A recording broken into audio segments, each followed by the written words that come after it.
Hey everyone, this is Chief Master Sergeant Scott Osgood, the Command Chief of the 101st Air Refueling Wing. With the relaunch of the MAINEiac radio show, I wanted to address the listeners of this podcast on the changes and challenges the wing has endured over the last year. Between our operations tempo, wing inspections and exercises, RCP deployments, and the devastating loss of several MAINEiacs and family members, our airmen have faced many challenges and much adversity this year. But as we have always done, we got through it together as a wing and as a family. One of our greatest assets in overcoming adversity is our families. The trials and tribulations we've faced over the past year could not have been conquered without the support of our loved ones. It takes effort and support from everyone when a new challenge arises: the service member, their civilian employer, and most of all, their family. I want to extend my sincere thanks to all of our family members for the support they provide that allows us to ensure our mission is accomplished. Through the dedication, selfless service, and hard work of our members and the steadfast support of our families, we remain the best air refueling wing in the world. And the MAINEiac name is synonymous with excellence throughout the total force.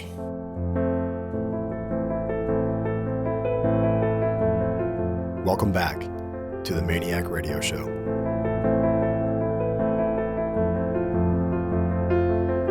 This podcast is a product of the 101st Air Refueling Wing. My name is Master Sergeant Andy Sinclair, and our goal is to deliver information to you and your workplace so that you as a full-timer, drill status guardsman, or deployer can stay up to date with what's going on here at the wing. We are in this thing together.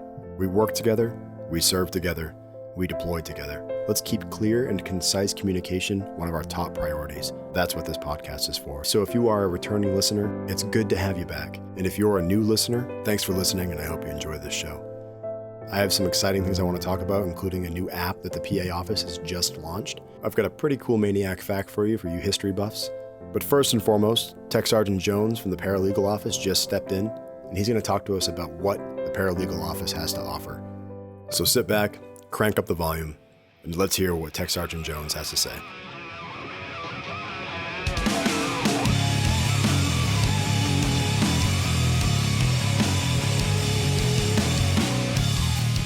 So, Technical Sergeant Ryan Jones. He is the NCOIC for the Paralegal Office here at the 101st Air Refueling Wing. He's here to talk to us about what it is that they do in the office, what they have to offer for benefits to our members, advice, guidance, all that good stuff that may seem kind of boring. Let's not lie. It's kind of boring, but he's going to make it interesting and explain to us why it is that we need this office and why it is that we need to utilize the benefits his office have to offer. So, Sergeant Jones, thank you for stopping by. Thank you, Master Sergeant Sinclair, for allowing me this opportunity to speak about our legal office and what services we provide. At some point, some people may think this is a dull and boring subject. However, on our side, it's usually not, because there's a lot of things that we deal with that people don't see behind the scenes. So, what type of services does the legal office provide for military members? Well, we would provide the general powers of attorney, the special powers of attorney, notary service, wills and basic estate planning, living wills and healthcare proxy, claims assistance, and basic legal advice from the attorneys, which could be divorce, separation, military pay, landlord-tenant issues, the Service Member Civil Relief Act, employment, reemployment rights, deployment-related matters, and other legal issues as needed. So I guess let me start off by asking you this. So aside from like your typical a few good men puns, what's the most common thing you guys hear from your customers that come into your shop? Well, I want to get a will today. That's a lot of times. And there's some other things I can't really go into detail about, but I may need help with. I've got a custody issue. I've got a divorce going on. Things happen in people's lives. And when it comes to legal advice, that is for the attorneys. So wills and power of attorneys seems to be a frequent one for a lot of people, and sometimes not, when they should be considering it. Real world experiences. Somebody's getting ready to deploy, or they come back from a deployment, things change, and things happen. So sometimes these things happen that nobody expects. If you don't have a will, and it's not set for your state, and you've got a family, you don't know where that's going to go, and nobody else does too. You're right. I think the common misconception, and I'm guilty of it as well, a common misconception is wills are for people who are up there in age. You know what I mean? Like that's something that you're kind of getting ready. You know, you might have an heirloom or something like that you want to pass on, but it's a little bit different for the people who are in the Guard or in the military, especially with this past year, as you said, with deployment rates increasing. Wills are, it seems like something that would be definitely important for an 18-year-old kid or a 55-year-old chief master sergeant or whatever.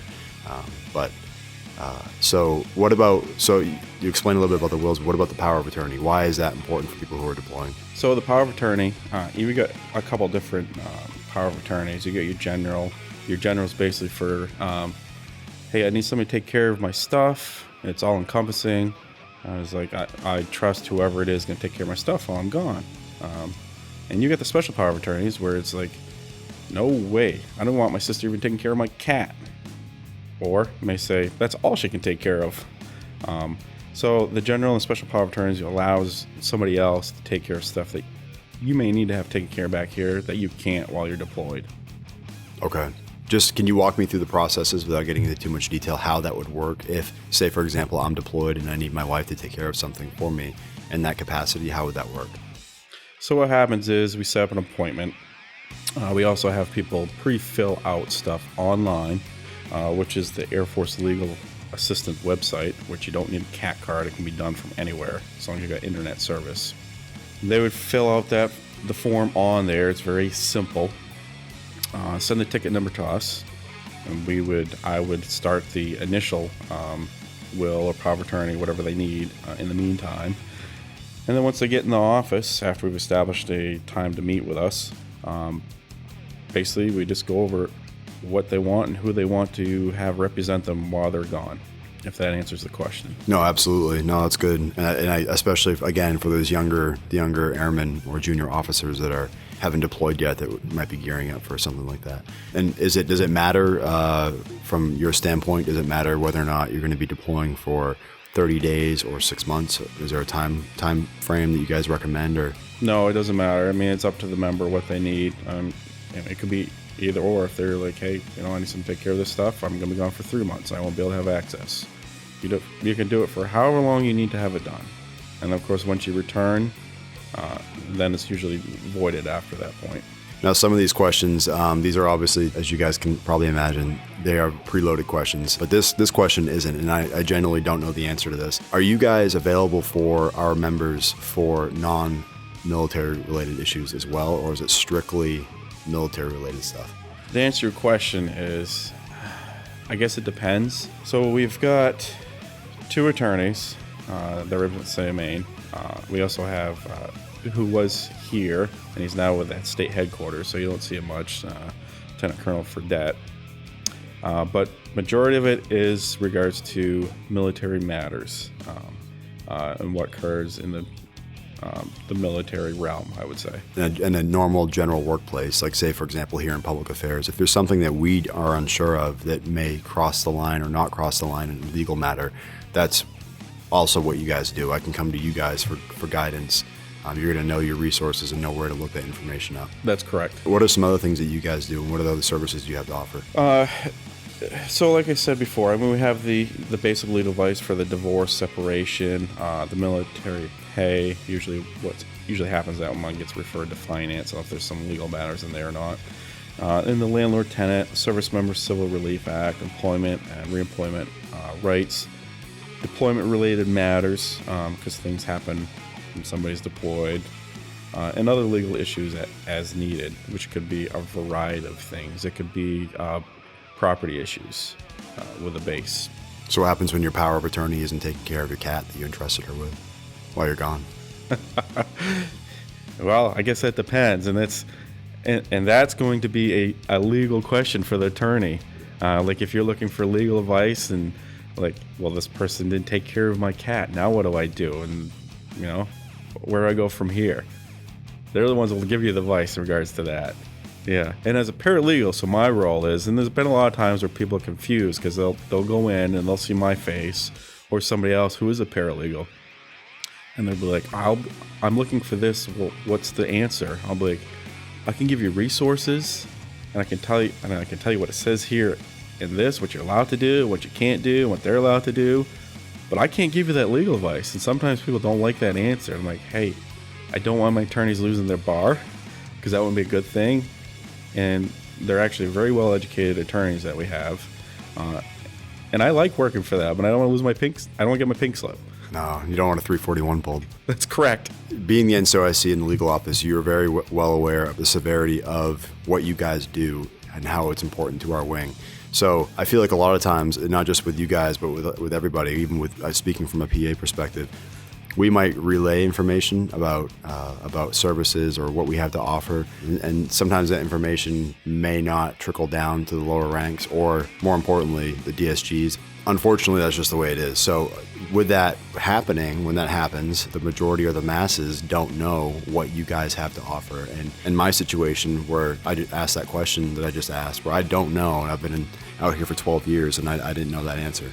So what are some things that you would recommend that supervisors and commanders, E5s and above basically, would do to get that information out to the junior troops? So since I've been here since 2012, filling this role as the paralegal, I've tried to pass the information along that we're not a full-time office. We've been traditional for a long time, and recently they've allowed some days for me to be out here full-time. And what I've done throughout the time I've been out here is pass information on to like Blackboard and through the administrative processes, saying, hey, this is what we offer. I've had a pamphlet set out there. We're 1 week in a month, 2 weeks a year, traditional office. And if they give us days for me to be out there, take care of stuff and help the attorneys, then great. So for resources, if somebody's looking for information, I've passed out that information. And for some reason, like you said, we've got the DSGs, we've got different statuses out here, which I'll say status doesn't matter. And I just think with that and what you're asking, I think it's tough sometimes for people to say, oh, okay, well, I'm going to just go see the legal office, assuming that we're out here full time, and we're not. So it's just a matter of, I would say, stopping by the office and see what we have for hours, because we do have the hours posted on there. I've tried to reiterate it throughout the years. Do you guys have like banking hours, or do you guys have normal hours? For right now, it's normal hours. Thank God. Yeah, for right now, until that changes again. But usually on the Saturday of drill weekend, we're available 13 to 1600, and the Sunday of drill weekend, 09 to 12 p.m. Just because we have a high tempo and a limited or short-staffed office, I would say. The other thing is we do have a Facebook page.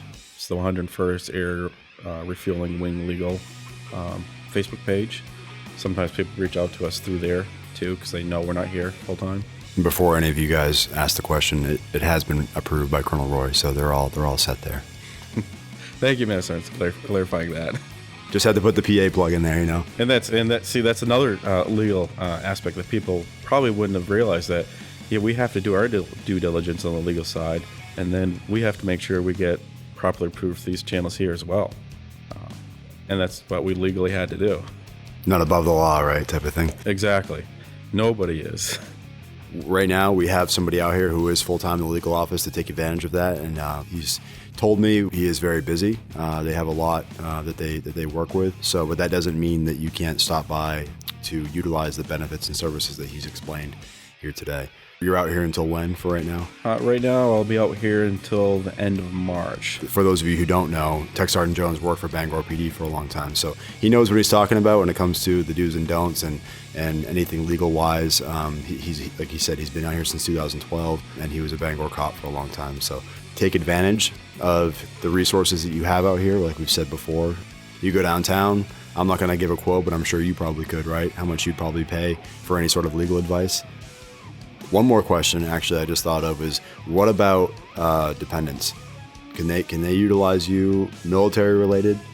Can they come to it for advice, or is it only the members? That question is an interesting question. In regards to military dependents, I mean, if you're talking about spouses that are active military dependents, then yes. And as far as, I mean, if you're asking in regards to like minors or whatever, Trying to emancipate from their parents or something. yeah, pretty sure that won't happen. I mean, that's a question you can ask the attorneys, but as it is, I mean, it's for military members' spouses when it says dependents. And of course, obviously, if we do wills and powers of attorney, I mean, if there's stuff that needs to be taken care of, like if you have children, your dependents that have certain needs, and that stuff gets taken care of in the will or power of attorney or the healthcare proxies and all that stuff. Oh, that's awesome. That's cool. Can we get your phone number? Yes, certainly can. So the legal office phone number is 404-7447.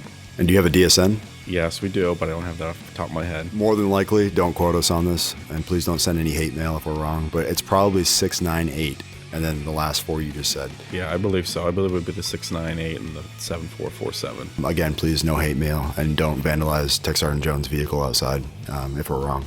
Sergeant Jones, I want to thank you for coming in. This has been big. I think that, again, this is something that our members need to know, and we'll do our best from a PA perspective to get that information out, to communicate down, to make sure that everyone knows that you guys have these resources available to our members. So on a personal note, I have recently utilized you guys for the power of attorney benefits that you guys have to offer, and it's been a big help. It is flawless, just speaking from a personal experience, so don't think you're going to come in here and spend 8 hours filling out paperwork just to have them lose it.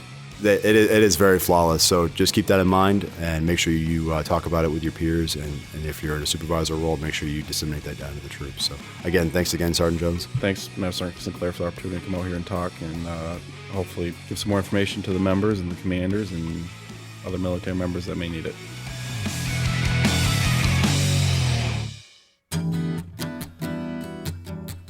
Bobby Joe Rogers. That's a pretty cool name, right? Kind of sounds like somebody who should have been on tour with like Johnny Cash or Waylon Jennings back in the day. But no, Bobby Joe Rogers is the new sexual assault response coordinator here at the wing. She's a Title V DoD technician who has replaced Carrie Mancini. She's eager, she's new to the wing, she has a lot of experience, so please utilize her and stop by for any questions. She does not have a phone number yet, as she will be moving from 505 down to where the Hawk, which I think HAWC stands for Health and Wellness Center. It's going to be a one-stop shop that'll include family services and the like.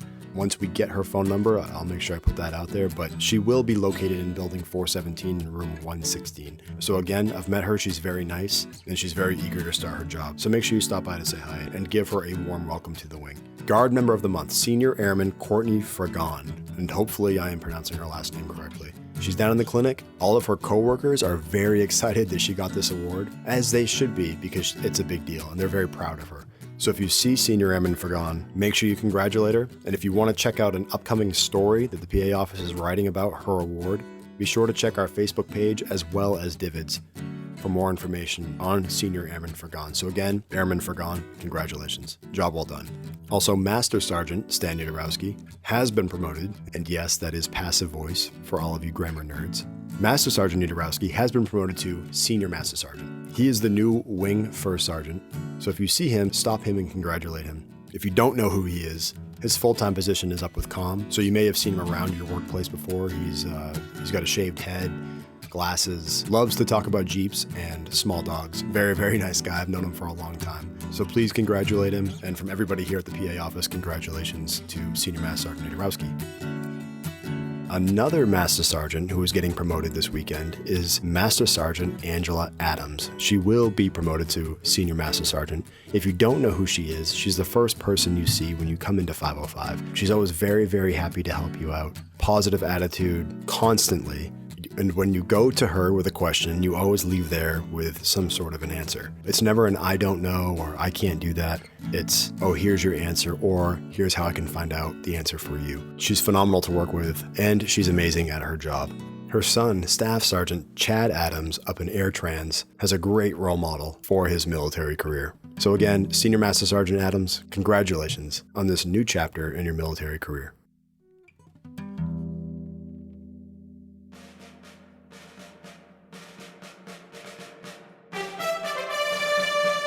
And if your memory serves you right, you know it's that part of the show where I bring you a MAINEiac fact.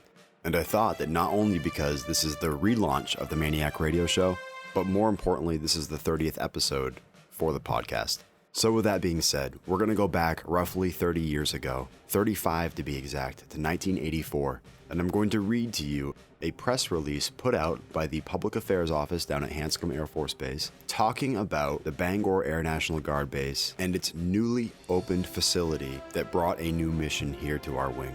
And for those MAINEiac history buffs, you already know what I'm talking about. It's the over-the-horizon backscatter radar system. I'm going to read the press release to you, let you absorb in that information. A lot of it is pretty cool. Some of it is kind of boring.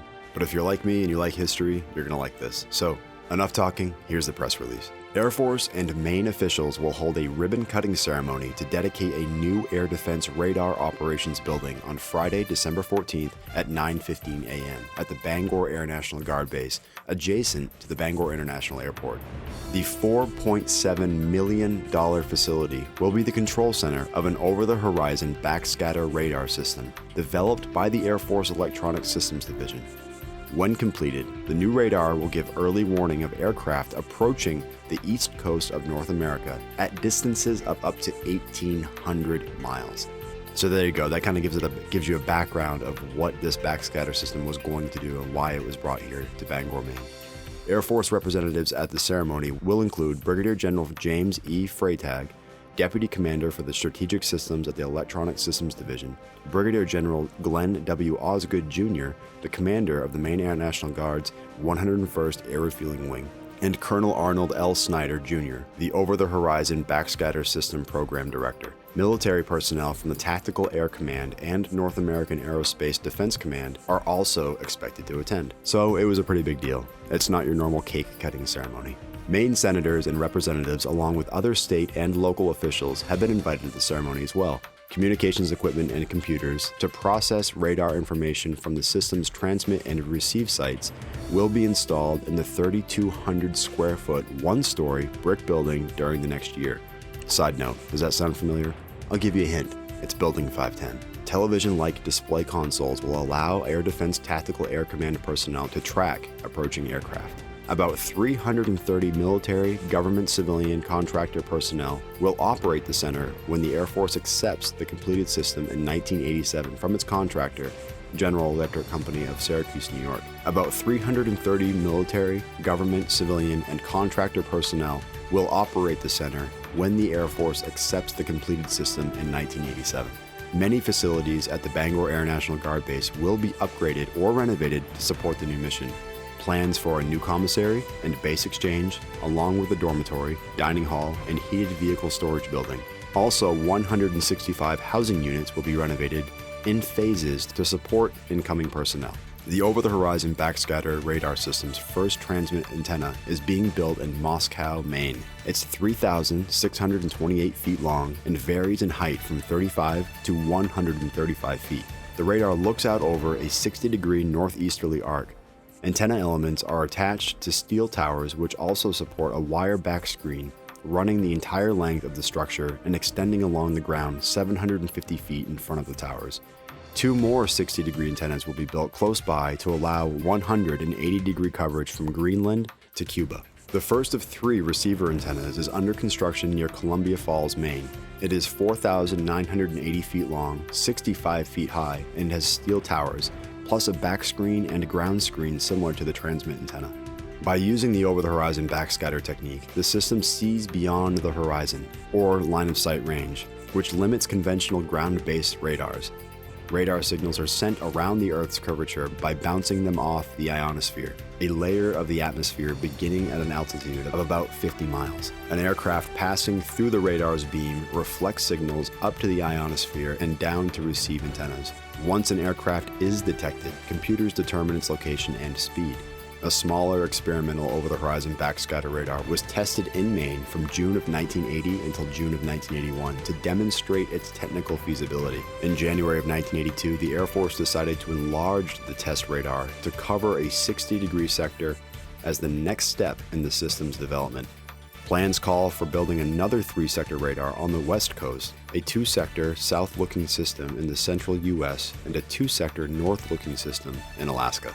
The General Electric Company of Syracuse, New York, built the experimental radar under the contract with the Air Force Electronic Systems Division and is furnishing the operations center and additional antennas for the full East Coast over-the-horizon backscatter system. The General Electric Company of Syracuse, New York, built the experimental radar under contract with the Air Force Electronic Systems Division and is furnishing the operations center and additional antennas for the full East Coast over-the-horizon backscatter radar system. So there you have it. Have you ever been up to Building 510, maybe for a Seaburny rodeo, and thought to yourself, wow, this is a really, really big building just to house AirTrans? Well, originally, that's what that building was built for. A pretty cool piece of Maine history that the Maine Air National Guard took part in. And it was a very big deal back in the 1980s. Not like a Stranger Things, secret government facility type of way either. It was very well known what was going on. It played a strategic and vital role in our nation's defense, and it all happened here on our base.